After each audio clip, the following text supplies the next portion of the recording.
So when I get to here, I've got, you know, more connection to the body and stuff like that. You can go knee into the chest and just have that knee. I don't really want this foot on the mat either, because it's going to take away a little bit of the pressure, because now I'm distributing my weight across 3 different points, whereas if I'm here, yeah, it's all across 1 point, so this makes it a little more painful. That does work, and you can get, when you kind of sort your balance out, it can be really good, but I'd rather have that shin across, yeah, so I've got, you know, better control, the weight's distributed over a bigger area, which usually means I'm a little more stable. But the knee, and you can go knee into the chest as well, you know, sticking the kneecap in there and pulling the head up to make things awful. It's easy to clear. It is easy to clear. It feels like you're going to die, but it is easy to clear. Has anyone got any questions about the knee on belly? Yeah, well, they're moving their heads a lot. It's moving. Oh, yeah. So this is where you make some decisions, so that's a really good point. So I get to knee on belly, Jay's moving around and stuff. You know, can I keep that control? If I can't, that's when I then start looking to progress into my next position. It's a good point. For me, knee on belly is a transition. It's not a position where I'm staying for more than like 30 seconds, if I'm honest. You know, it's a lot harder to control, because all I'm doing is putting weight across here.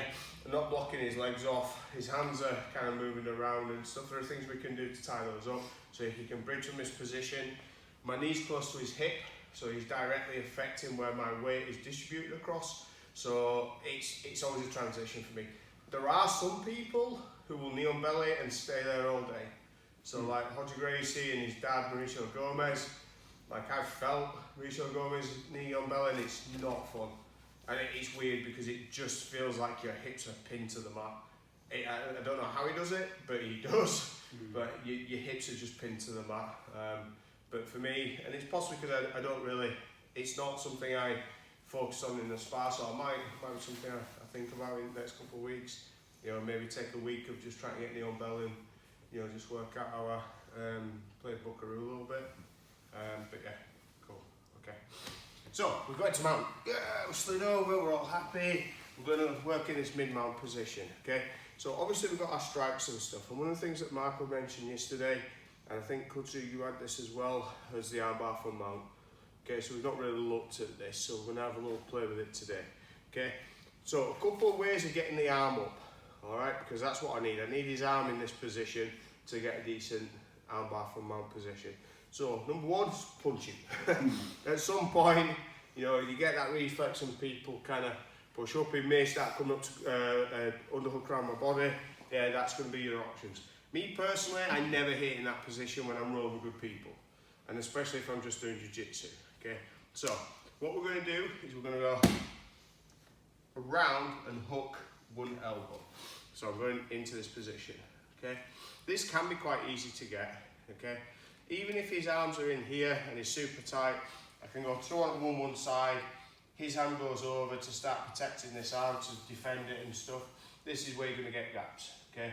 So, he's going to go across there to protect his hand. Okay, this is where I get my first hook, okay? We can also, from this position as well, if he fights it really hard and comes back and straightens back up, yeah, I get the same hook. So there's a little bit of kung fu, you know, where you're doing all this arm trapping stuff. If there's a gap, just pulling that arm up, okay? So I want us to transition into mount and get that hook and bring it across our chest, okay? That's the first row. 1, 2, 3.